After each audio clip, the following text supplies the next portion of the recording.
Hello everyone, welcome back to the channel PES classes and this is Varun Mahajan. तो चलिए शुरू करते हैं हमारा आज का लेक्चर।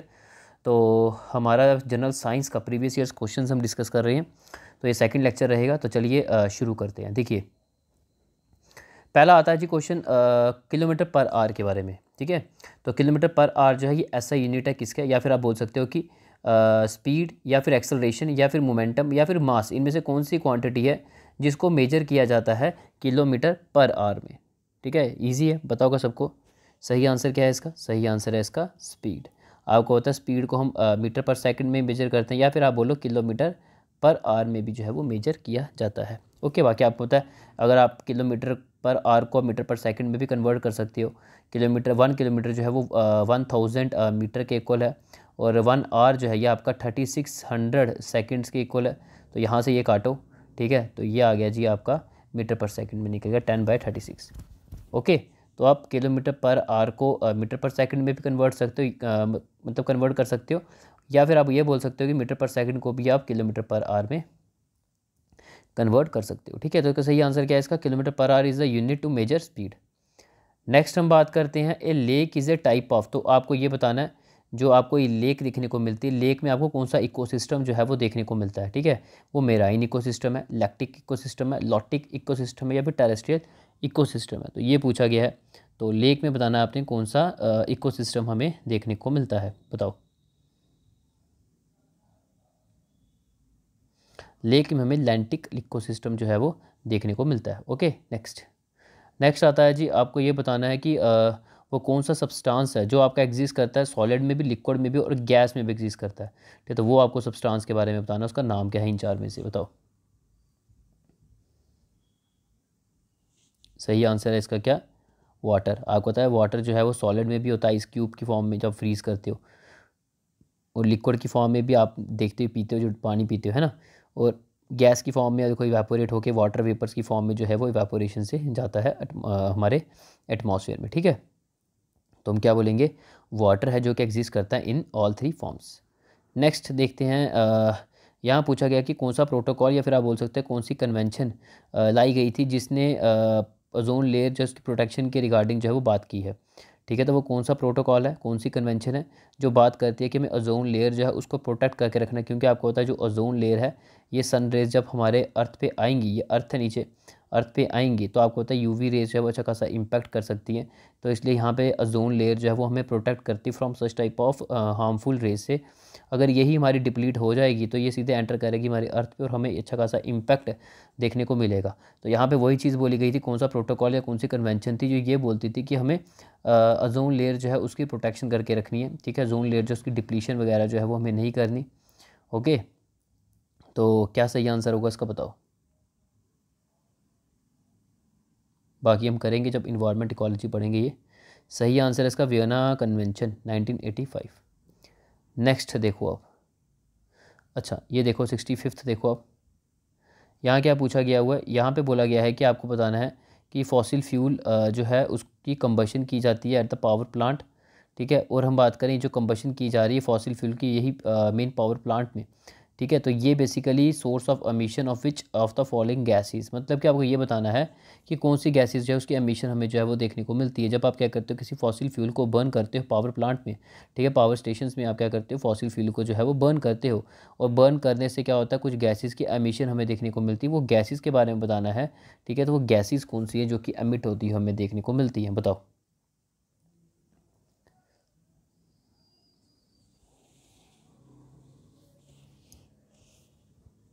सही आंसर है इसका सल्फर डाइऑक्साइड। ओके, नेक्स्ट यहाँ पूछा गया है कि आपको वो स्टेटमेंट बतानी है जो ट्रू है रिगार्डिंग ट्रांसवर्स वेव। हमने पढ़ा था फिजिक्स में ट्रांसवर्स वेव के बारे में भी और लॉन्गिट्यूडनल वेव्स के बारे में भी। ठीक है, एक वेव जो है आपकी ट्रांसवर्स होती है, एक आपकी लॉन्गिट्यूडनल होती है। जैसे ये आपकी वेव है ना, तो जैसे ये डायरेक्शन है जी वेव की, और पार्टिकल जो मीडियम प्रोपोगेट करते हैं एक राइट एंगल पे करते हैं to the direction of wave, और एक जो हम बात करेंगे कि वो प्रोपोगेट करते हैं the same direction of the wave जो ट्रैवल कर रही है। ओके, तो ये हमने वहाँ पे डिस्कस किया, यहाँ पे मैं डिस्कस अब नहीं करूँगा। तो बस आपको ये बताना है, ये पूछा गया है कि आपको बताना है कौन सी स्टेटमेंट जो है वो ट्रू बन जाती है ट्रांसवर्स वेव के रिगार्डिंग। ओके, अब पढ़ते हैं स्टेटमेंट को। पहली बोला गया है कि in transverse waves the particle in the medium move parallel to the direction of propagation. हाँ बिल्कुल सही है। नहीं ये गलत है आपकी। वो इसलिए गलत है क्योंकि हमें पता है कि जो मैंने आपको बताया जैसे कि ये हमारी वेव ट्रैवल करती है और इसी डायरेक्शन में आपको वेव देखने को मिलती है, ठीक है। पर ट्रांसवर्स वेव में क्या होती है, हमारा ये परपेंडिकुलर डिस्टेंस देखने को मिलता है, यानी कि परपेंडिकुलर हमें देखने को मिलता है। या फिर आप ये बोल सकते हो कि जो हमारे पार्टिकल्स ऑफ द मीडियम है वो हम बोलेंगे कि वो मूव करते हैं in the perpendicular direction to the direction of the wave that travel. Okay, अगर वेव इस डायरेक्शन में है तो हमारा ये जो पार्टिकल ऑफ द मीडियम होंगे वो हमारे इस डायरेक्शन में है, तो यहाँ पे क्या बन रहा है 90 डिग्री के एंगल, ठीक है। बाकी वहाँ डिटेल में देखो, यहाँ पे अब डिटेल में डिस्कस नहीं करूँगा, आई थिंक आपको समझ आ गया होगा।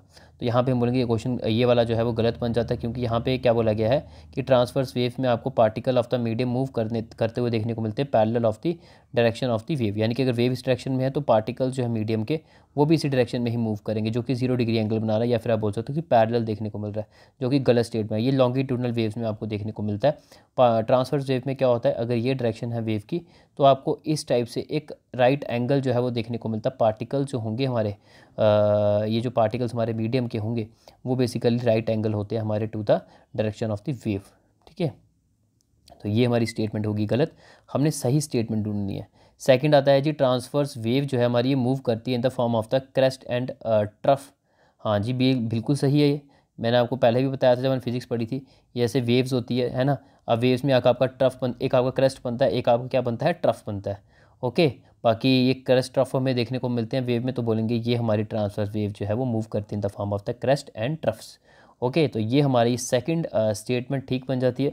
बाकी थर्ड देखिए, ट्रांसफर वेव प्रोपोगेट करती है in medium which possess elasticity, अब गलत है। फिर transverse wave move in the form of the compression and rarefaction, ये नहीं, ये चीज़ हमें देखने को मिलती है लॉन्गिट्यूडनल वेव्स में, ठीक है। तो हम बोलेंगे ये भी हमारा जो है वो गलत बन जाता है। तो सही आंसर इसका सही ऑप्शन कौन सा है, ऑप्शन बी। ओके, तो बी ऑप्शन इसका जो है वो सही आंसर है 66 का। नेक्स्ट बात करते हैं। बाकी यार डिटेल ज़्यादा देखना है तो वहाँ पे जाओ, वहाँ पे देखो। यहाँ पे अब डिटेल नहीं की जाए कि यहाँ पे डिटेल करने लगे तो फिर लेक्चर जो है लंबा खींच हो जाता है वहाँ पे। तभी मैंने बोला कि सुपर नोट सीरीज़ को भी देखा करो बीच में, ठीक है। अच्छा नेक्स्ट देखो आप, स्टेटमेंट आपको बतानी है जो इनकरेक्ट रहेगी हमारी पैसिव पोलर एनर्जी सिस्टम। ये आपका होमवर्क है, ये मुझे आप कमेंट में बताओगे इसका सही आंसर क्या है, ठीक है। तो एक छोटा सा होमवर्क है आपका, क्वेश्चन देख लो, इसका मुझे आप आंसर बताओगे। एक सेकंड में रब कर लेता हूँ यहाँ से, हाँ अब ओके। तो ये क्वेश्चन पढ़ो, इसके ऑप्शंस पढ़ो और साथ ही मुझे नीचे कमेंट में सब बच्चे आंसर इसका देंगे। बाकी कल मैं इसका आंसर बताऊंगा, वो तब बताऊंगा अगर आप लोगों के कमेंट आएंगे, तब इसका आंसर सही जो है वो बताया जाएगा। ओके, चलो अब 68 वाला देख लेते हैं। यहाँ पे पूछा गया है कि ग्लैंड जो है उसके द्वारा जो है ये बेसिकली प्रोडक्शन हमें देखने को मिलती है। तो ये प्रोडक्शन जो ह्यूमन बीइंग के स्टोमक में हमें जो है इस टाइप की चीज़ देखने को मिलेगी, तो ये किसका फंक्शन है, किसका रोल है, ये पूछा गया हुआ है। तो 68 वाला इसका सही हम बात करेंगे गैस्ट्रिक जूस, ठीक है। तो ये बेसिकली ग्लैंड के द्वारा जो है उसकी प्रोडक्शन जो है वो की जाती है, जिसको बोला जाता है गैस्ट्रिक जूस। नेक्स्ट हम देखते हैं 69th। यहाँ पे बेसिकली पूछा गया है कौन सी वेव है जिसको मीडियम की रिक्वायरमेंट होती है ट्रैवल करने के लिए, यानी कि उसको मीडियम चाहिए, मीडियम होगा तभी वो उसी की सपोर्ट से बोलेंगे आगे जो है वो ट्रैवल कर सकती है with the help of the medium. Okay, तो वो कौन सी वेव बन जाती है ये पूछा गया है, हमने डिस्कस किया था, वो है जी साउंड वेव्स आपकी, ठीक है। तो साउंड वेव जो होती है उसको मीडियम चाहिए होता है ट्रैवल करने के लिए। जनरली हमने देखा भी था, मैंने आपको बताया था कि जैसे कि हम बात करें जनरली आप अगर थिएटर सिनेमा हॉल में जाते हो, ठीक है, यहाँ पे मूवी लगी हुई है, यहाँ पे सब आप लोग बैठे हो, चेयर्स में बैठे हो, यहाँ बैठ के आप क्या कर रहे हो, मूवीज़ को इंजॉय कर रहे हो, देख रहे हो, ठीक है। तो अब यहाँ पे जो भी साउंड होगी, साउंड यहाँ पे क्या है, यहाँ पे बेसिकली साउंड जो है वो गूंजती है और आप तक जो प्रॉपर एक साउंड देखने को मिलती है। तो ये साउंड ने ट्रैवल किया ना, यहाँ पे एयर जो है वो एक्ट कर रही है एज ए मीडियम, ठीक है ना। तो हम यहाँ पे बोलेंगे एयर जो है वो एक्ट कर रही है एज ए मीडियम। तो यही भी चीज़ बोली गई है कि कौन सी वेव बन जाती है जिसको एक मीडियम की रिक्वायरमेंट होती है ट्रैवल करने के लिए। जनरली आपने ये भी देखा, आप जैसे कि ये आपका घर है, ये आपका दरवाज़ा है घर का, ठीक है, बाहर आपका जो डोर है या गेट बोल सकते हो, यहाँ पर बेल लगी हुई है। कोई गेस्ट आपके घर में आता है, वो यहाँ से क्या करता है, बेल बजाता है, तो आप यहाँ बैठे हुए हो, ओके। तो आपको यहाँ तक जो उसकी रिंग सुनाई देती हो, बेसिकली जो रिंग आपको सुनाई दी, ये जो वेव है इसने ट्रैवल किया with the help of air, तो यहाँ पे एयर जो है उसने एक्ट किया एज ए मीडियम, तो एयर ने मीडियम एक्ट किया और ये इसने क्या किया, इसको कैरी किया और आपके कान तक इसकी आवाज़ जो है बेल की जो है वो आती है और आपको पता चलता है कि बाहर कोई आया हुआ है। ठीक है, तो यही बेसिकली हम बात करेंगे कि वो साउंड वेव ही है जिसको मीडियम चाहिए होता है ट्रैवल करने के लिए। बाकी डिटेल आप देखो शॉर्ट नोट्स में, ठीक है, यहाँ पे हम डिस्कस नहीं करेंगे, बाकी मैंने आपको बता दिया, हल्का हल्का सा मैंने आपको आइडिया दे दिया इसके बारे में। नेक्स्ट हम बात करते हैं मोशन ऑफ द पेंडुलम। अब आपको पता है जैसे कि ये आपका है जी पेंडुलम, ठीक है, अब आपको हल्का हल्का से आप हिट करते हो ना, ये ऐसे जाएगा, फिर ये वापस इधर को आएगा, फिर ये इधर को जाएगा, फिर ये वापस इधर को आएगा। ये जो है इसके एक्सट्रीम्स हैं, ठीक है, इसके एक्सट्रीम्स हैं, ठीक है, तो यहाँ जाएगा, यहाँ से वापस आएगा, ठीक है, फिर ये ऊपर जाएगा, यहाँ से वापस आएगा, ये ऐसे बार बार रेपिटेशन जो हमें देखने को मिलता रहेगा। तो इस टाइप का जो मोशन आपको पेंडुलम में देखने को मिलता है ये कौन सा, लीनियर मोशन नहीं, क्योंकि लीनियर मोशन किस टाइप का होता है, जैसे कि गाड़ी है, गाड़ी इस टाइप से बिल्कुल फ्लो मतलब चलती जा रही है, तो ये हम बोलेंगे एक लीनियर मोशन है। ठीक है, बाकी सर्कुलर मोशन क्या होता है ये भी आपको पता है। सर्कुलर मोशन होता है जैसे कि आप देखते हो कि कोई कार है वो इस टाइप से जो है वो रोटेट कर रही है, इस टाइप से जो है वो मतलब कि आप देखते हो ना, जनरली आपको देखने को मिलता है जैसे कि जैसे यहाँ पे एक सर्कल टाइप का, ठीक है, यहाँ पे कोई वेजिटेशन, कोई पेड़ वगैरह लगे हुए हैं और गाड़ी जब यहाँ से रोड से आ रही है तो यहाँ से वो टर्न करती है, यहाँ से टर्न करती है, यहाँ से टर्न करती है, यहाँ से टर्न करके उसको इधर जाना है, तो ऐसे करके जाती है। तो ये कौन सा मोशन देखने को मिल रहा है, सर्कुलर मोशन देखने को मिल रहा है। ठीक है, नहीं तो आप ये भी कर सकते हो, सर्कुलर मोशन ऐसा भी हो सकता है कि आपने क्या किया, एक थ्रेड लिया, यहाँ पर आपने एक स्टोन को बांध दिया, ठीक है, ये आप खड़े हो, आपने इस थ्रेड को यहाँ से पकड़ा ए पॉइंट से और उसको आप क्या करते हो, ऐसे करके रोटेट करते हो, घुमाते हो, तो इस टाइप से घुमाओगे, है ना, तो इस टाइप से जो है स्टोन इस टाइप से जो है चलता जाएगा, है ना, फास्ट स्पीड के साथ। तो ये बेसिकली क्या बना रहा है, एक सर्कुलर मोशन बना रहा है। ओके, तो ये हो गया जी मोशन, सर्कुलर ये भी नहीं है। तो रोटेशन क्या होता है, रोटेशनल मोशन भी। बाकी पीरियोडिक मोशन क्या है, वो ये है। तो सही आंसर इसका क्या है, पीरियोडिक मोशन। तो 70 का क्या आंसर रहेगा आपका, डी। ठीक है, नेक्स्ट हम बात करते हैं, अब यूनिट आपको बताना है जो बेसिकली ओजोन लेयर की थिकनेस को जो है वो मेजर करता है। तो यूनिट क्या बन जाता है जो मेजर करेगा, सही आंसर बताओ इसका क्या होगा। सही आंसर इसका होगा डॉप्सन यूनिट। ओके, नेक्स्ट 72 देख लेते हैं। अच्छा, तो यहाँ पे बेसिकली ये बोला गया है कि आपको बताना है कि वो कौन सा प्रोसेस है जो ट्रांसपोर्ट करता है जो भी मिनरल्स होंगे। अब आपको होता है ये सॉइल है, सॉइल पे आपने कोई भी ऐसे प्लांट वगैरह जो है वो लगाया हुआ है, ठीक है, ये जो सॉइल है, सॉइल से यहाँ से मिनरल्स जो भी होते हैं वो ट्रांसपोर्ट करते हैं, ठीक है। तो मिनरल्स यहाँ से ट्रांसपोर्ट होंगे सॉइल से, वो कहाँ जाएंगे, प्लांट्स के हर एक पार्ट को मिनरल जो है वो सप्लाई होगा, हर एक पार्ट को मिनरल जो है वो प्रोवाइड होगा, ठीक है। तो ये बेसिकली जो प्रोसेस देखने को मिल रहा है, जिसमें आपको देखने को मिल रहा है कि मिनरल की ट्रांसपोर्टेशन हो रही है from the soil to all the parts of the plant. तो ये कौन सा प्रोसेस बन जाता है, ये बन जाता है, ये भी हम पढ़ेंगे, अभी पढ़ा नहीं है, ये आपका न्यूट्रिशन में आएगा, वहाँ पे पढ़ेंगे। तो बेसिकली हम बात करें, ये जी आपका प्रोसेस बनता है ट्रांसपायरेशन। ओके, ये बन जाता है जी ट्रांसपायरेशन। नेक्स्ट 73 की बात करते हैं। 73 है जी, which of the following statement is incorrect with reference to the advantage of tidal energy.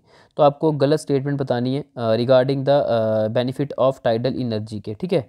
तो हम बोलेंगे कि आपको गलत स्टेटमेंट बतानी है रिगार्डिंग द बेनिफिट, यानी कि उसका डिसएडवांटेज बताना आपको, टाइडल एनर्जी का डिसएडवांटेज कौन सा है, ठीक है, इनमें से। चलो थोड़ा साफ कर लेते हैं। चलो अब बताओ कि टाइडल एनर्जी का डिसएडवांटेज इन 4 में से क्या होगा, बताओ।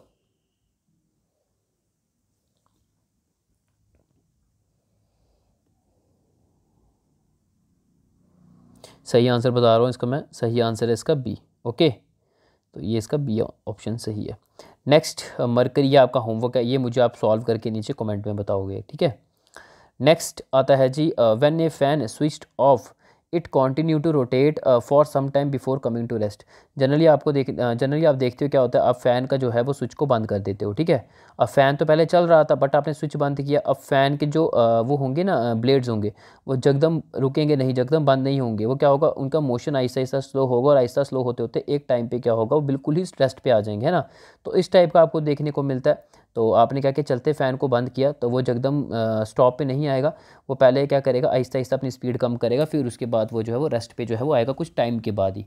ओके, तो यहाँ पे ये बोला गया है, इस टाइप की जब आपको कंडीशन देखने को मिलती है तो ये बेसिकली किसके कारण ऐसा जो है चीज़ देखने को मिलती है, ये बताओ। ठीक है। ये होती है बेसिकली इनर्शिया ऑफ मोशन, ये हमने पढ़ा भी हुआ है। हमने जब अपनी फिजिक्स पढ़ी थी मोशन के बारे में, न्यूटन लॉस ऑफ मोशन, वहाँ पे हमने डिस्कस किया था कि इनर्शिया जो है बेसिकली कोई चीज़ अगर आपकी मोशन में है तो उस पर अगर आप एक्सटर्नल फोर्स लगाते हो बाहर से, मैं आपको एग्जाम्पल से समझाता हूँ, आपको और ज़्यादा क्लैरिटी होगी। देखो सपोज़ करो ये कोई एक कार है, ठीक है, ये कोई क्या है, एक कार है। ये कार इस टाइप से जो है इस तरफ को मूव कर रही है, ठीक है। अब यहाँ पे खड़े हुए हो, अभी गाड़ी का क्या है जी, मोशन है। बट आपने क्या किया, इस गाड़ी के ऊपर क्या किया, एक्सटर्नल फोर्स लगाई, ठीक है। आपने क्या किया, गाड़ी को अपने हाथों से जो है वो रोका, ठीक है। इमेजिन करो, होगा तो नहीं ऐसा, बट इमेजिन करो आप ऐसा करते हो, ठीक है। तो आप गाड़ी का मोशन बिल्कुल आहिस्ता था, आपने अपने हाथों से क्या किया, गाड़ी को रोका। या फिर आप ये मानकर चलो गाड़ी यहाँ से आ रही थी और आपने क्या किया, यहाँ पे जो है एक्सटर्नल फोर्स कैसे की, यहाँ पे कोई बड़ा सा एक पत्थर रख दिया गाड़ी के आगे, है ना। तो ये पत्थर जो था इसने क्या किया, इसके ऊपर एक्सटर्नल फोर्स अप्लाई करेगा, यानी कि चलती गाड़ी क्या होगी, यहाँ पे हिट करेगी तो यहाँ पे रुक जाएगी, है ना। तो यहाँ पे आपने क्या दिखा, यहाँ पे तो आपको देखने को मिला कि गाड़ी जो थी वो जगदम रुकी, ठीक है, गाड़ी जगदम रुकी, कोलिजन, ठीक है। चलो छोड़ो ये वाली एग्जाम्पल, आपको एक और दूसरी एग्जाम्पल देता हूँ, ठीक है, वो आपको अच्छे से और समझ आएगा। देखो सपोज़ करो ये जनरल आप एक्सपीरियंस करते हो, इसलिए मैं आपको वाली एग्जाम्पल दे रहा हूँ। ये देखो सपोज़ करो ये एक मेटाडोर है, ठीक है। मेटाडोर आपने ट्रैवल किया होगा कई बार मेटाडोर में पहले टाइम पे, आप तो चलो नहीं करते, लेकिन पहले टाइम पे आपने बहुत ही ज़्यादा जो है मेटाडोर में ट्रैवल किया होगा, ओके। तो यहाँ पे बेसिकली ये मेटाडोर जा रही है और आपने जनरली देखा होगा कुछ बच्चे क्या करते थे, स्कूल लाइफ या कॉलेज टाइम पे हम देखते थे, जनरली क्या करते थे जब भी मेटाडोर चलती थी वो चलती मेटाडोर से ही क्या करते थे, जंप करते थे, ओके, क्या करते थे, जंप करते थे। बट आपने देखा था कि वो क्या करते हैं, वो साथ ही जब चल रही मेटाडोर के साथ ही अपने फुट जो है उनको क्या करते हैं, थोड़ा बहुत जो है आगे जो है वो मूव करते हैं, या फिर आप बोल सकते हो थोड़ा बहुत रनिंग करते हुए आगे जो है वो दौड़ते हुए जाते हैं, है ना। वो ऐसा क्यों किया, वो इसलिए किया क्योंकि जो गाड़ी थी वो ऑलरेडी एक मोशन में थी और वो जो बॉडी अंदर बैठी हुई थी, यानी कि वो बंदा जो अंदर बैठा हुआ था वो भी क्या था, मोशन में था। जब वो रेस्ट में आने की कोशिश करेगा जगदम, तो क्या होगा, वो नीचे भी गिर सकता है ना, उसको लग सकती है, चोट आ सकती है। तो इसलिए वो क्या करता है, जब वो जंप करेगा तो वो अपने आप की बॉडी को जो क्या करेगा, मोशन में लाएगा। वो साथ ही साथ जो गाड़ी है इसी को मोशन के साथ ही अपने आप को मोशन में लाएगा थोड़ा सा, फिर आहिस्ता आहिस्ता करके वो अपनी स्पीड को आहिस्ता करके वो रुक जाएगा, ठीक है ना। वो ऐसा इसलिए करता है क्योंकि उसकी बॉडी ऑलरेडी इस मेटाडोर में क्या थी, मोशन में थी। वो जगदम रेस्ट पे आएगा तो उसको लग सकती है, तो इसलिए वैसे ही मैंने आपको बताया था गाड़ी ने जब जगदम हिट किया स्टोन पे उसको लग सकती है, इसलिए गाड़ी को भी जब रोका जाएगा एक बिल्कुल आहिस्ता से रोका जाएगा, ठीक है, जिससे कि क्या होगा, वो हिट भी नहीं होगी, ठीक है। तो उस हिसाब से बाकी छोड़ो, ये छोड़ो आप, बस अब ये देखो कि अब ये मेटाडोर थी, मेटाडोर से इसने जंप किया और जंप करने के बाद क्या करेगा, वो अपनी बॉडी को मोशन में लाएगा क्योंकि उसकी बॉडी ऑलरेडी मोशन में ही थी, ठीक है। वो जगदम उसको रेस्ट पे नहीं लेकर आएगा। तो जनरली हमें देखने को मिलता है। बाकी डिटेल में ज़्यादा देखना है तो उसके लिए आप क्या करो, वीडियो लेक्चर्स देखो, सुपर नोट सीरीज़, वहाँ पर डिस्कस किया हो, यहाँ पर अब नहीं करूँगा मैं, ठीक है। तो वही बेफजूल की लेंथ जो है वीडियो की भी लंबी हो जाती है, मैं नहीं चाहता कि लेंथ वीडियो की जो है वो ज़्यादा लंबी बने, ओके। तो अब यहाँ पे वही चीज़ बोली गई है कि अब फ़ैन को अब क्या किया, चलते फ़ैन को रोका, तो अब वो जगदम तो रुकेगा नहीं, वो क्या करेगा, वो आहिस्ता आहिस्ता करके जो है वो रुकेगा, आहिस्ता आहिस्ता करके जो है वो रेस्ट के ऊपर जो है वो आएगा। और ये सब कुछ किसके कारण देखने को मिलता है, इनर्शिया ऑफ मोशन के कारण जो है वो देखने को मिलता है। बाकी मोर डिटेल के लिए आप जाइए देखिए सुपर नोट सीरीज़, ठीक है। अच्छा जी, नेक्स्ट हम बात करें, वाटर जो है वो कंट्रोल करता है बॉडी टेम्परेचर को, और हम बात करें कि वो अपने आप को अडेप्ट करवाता है, मतलब बॉडी को अडेप्ट कराता है, जैसे इन्वायरमेंट बाहर टेम्परेचर होता है उसके अकॉर्डिंग ही जो है वो बॉडी जो है वो अडेप्ट करती है, ठीक है। तो वाटर एक इंपॉर्टेंट रोल प्ले कर रहा है बॉडी के टेम्परेचर को मेनटेन करने का, कंट्रोल करने का, ठीक है। तो ये बेसिकली किसके कारण देखने को मिलता है, ये पूछा गया है। सही आंसर है इसका बताओ जल्दी जल्दी, आगे वीडियो की लेंथ काफ़ी लंबी हो गई है। सही आंसर है इसका ए, ठीक है। नेक्स्ट हम बात करते हैं विच ऑफ द फॉलोइंग, हाँ अच्छा क्वेश्चन है ये। तो यहाँ पूछा गया है कि आपको बताना है कि इसमें से कौन सी एग्जांपल सेकेंडरी सेल की बन जाती है। तो कौन सी एग्जांपल है जी सेकेंडरी सेल की, ये पूछा गया है। तो बताओ ज़रा 79 वाला जो है इसका आंसर, कि कौन सी एग्जांपल है जी सेकेंडरी सेल की।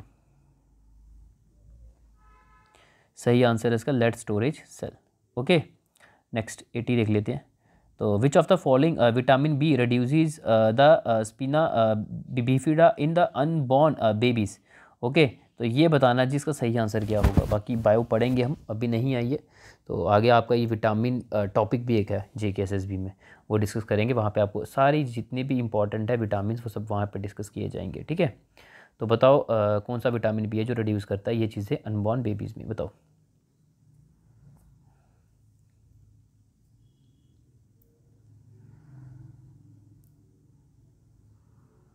सही आंसर है इसका फॉलिक एसिड। ओके, तो हम ये बोलेंगे विटामिन बी जो है उससे फॉलिक एसिड हमें जो है वो अच्छा खासा रिड्यूस होता हुआ देखने को मिलता है इन द अनबॉर्न बेबीज़। ठीक है, चलो ये देख लिया हमने, बस इतना ही था। बाकी नेक्स्ट लेक्चर जनरल साइंस का आएगा। बाकी जो नेक्स्ट है पीडीएफ अभी एक और है।